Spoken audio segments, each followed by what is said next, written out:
Hi, this is Thunder from Booredatwork.com and welcome to our full review of the Samsung Galaxy S2 on AT&T.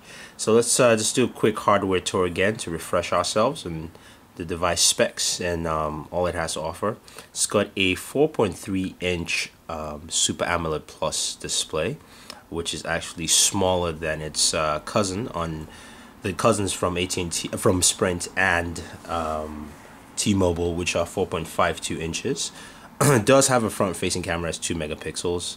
You can see the touch-sensitive buttons. Also note the chrome trimming around the edges that's slightly raised to give you a little gap between the screen and, of course, the edges itself. 8 megapixel rear camera with LED flash, records at 1080p, so definitely check out our 1080p recording there. It's got 16 gigabytes of onboard storage. So the Samsung Galaxy S2 on AT&T, again, design-wise, is sort of similar to what you had with the European version of the Galaxy S2, except without the center button here. You do have 7 home screens. This is running TouchWiz 4.0 on Android 2.3.5. You do have the ability to scroll between home screens. Now, the effect you're seeing with my wallpaper there is something that is only something you can only find actually on this device I have. I've tried it on different Samsung Galaxy S2s. It's not possible, so I have no idea why my wallpaper does this shadow effect. So if you guys are wondering about that, I have no clue. But anyway, you can scroll through with the speed scroll that Samsung installed here on all the different home screens. You can also do that, of course, through your app tray container here.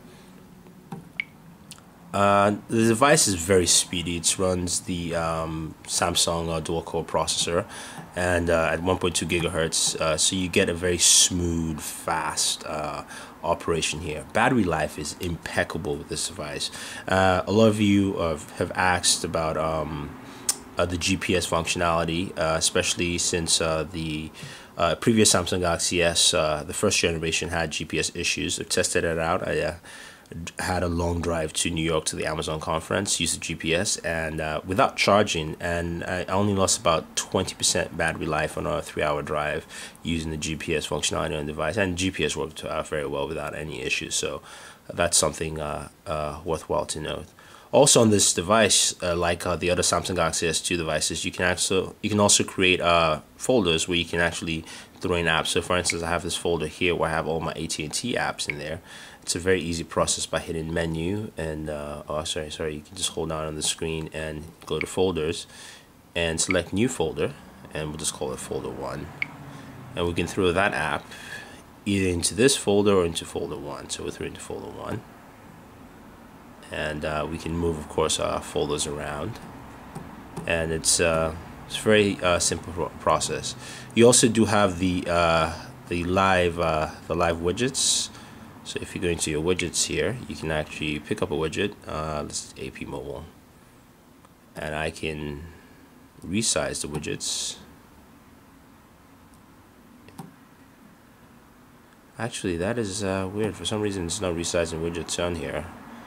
I guess live widgets are not available on the AT&T version of the Samsung Galaxy S2, which is interesting, even though that's supposed to be on all versions of the Galaxy S2. So there are no live widgets apparently on the Galaxy S2 on AT&T, which is something to note there. You do have your power controls in the notification bar here. You can actually jump into your Wi-Fi, Bluetooth, GPS, and also flight mode. And change your settings in there and make whatever necessary changes you need to. Samsung also has added its music player, which is slightly different from what you have from the stock music player. You can see the touch controls that it allows you to play your music, stop your music, and also make some playlists and editing changes here. So it's simple. It's easy to use. You can go through all the different functions here in the music player. Let's take a look at the camera app.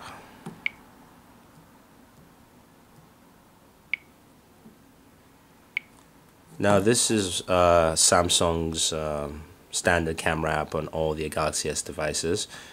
You can see you can go through and change the resolution. Right now I have it at on widescreen at 6.5 megapixels. I can go up to 8 megapixels, which of course is in widescreen. I can change my white balance all the way through from auto down to fluorescence. I can change the ISO equivalents from auto all the way to 800. So you can do a lot of there are a lot of settings here that allow you to adjust your camera use and you know, make sure you get the best possible shot or recording off the camera. Of course, you can record at 1080p with the camera. You can also switch over to the front-facing camera. So I can record with the front-facing camera or take a photo with the front-facing camera here. So definitely check out our our 1080p camera test with this device to see how well it records at 1080p. Now the Samsung Galaxy S2 on AT&T is the lightest Galaxy S2 from all the 3 US variants. The T-Mobile and Sprint versions are slightly heavier, probably maybe an ounce or two heavier, but this is also the lightest and the thinnest, so it does have the thinnest framework and also feels very good in the hands. I would say this is probably the perfect size at 4.3 inches. It's easy to navigate through. It doesn't feel too large.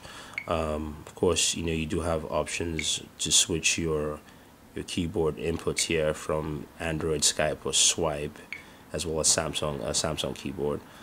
Just it feels very comfortable in the hands. The only downside, which initially didn't have one, was actually the lack of live wallpapers, which I guess is not on this device. But overall, it's pretty much similar to all the other Samsung Galaxy Samsung Galaxy S2 variants on the market today. So if you guys have any questions, any comments about the Galaxy S2 on AT&T, let us know. Don't forget to subscribe to all our pages on Twitter, Facebook, and on YouTube. It's all Booredatwork with 2 O's. So this is Thunder from Booredatwork saying thank you and always enjoy entertainment.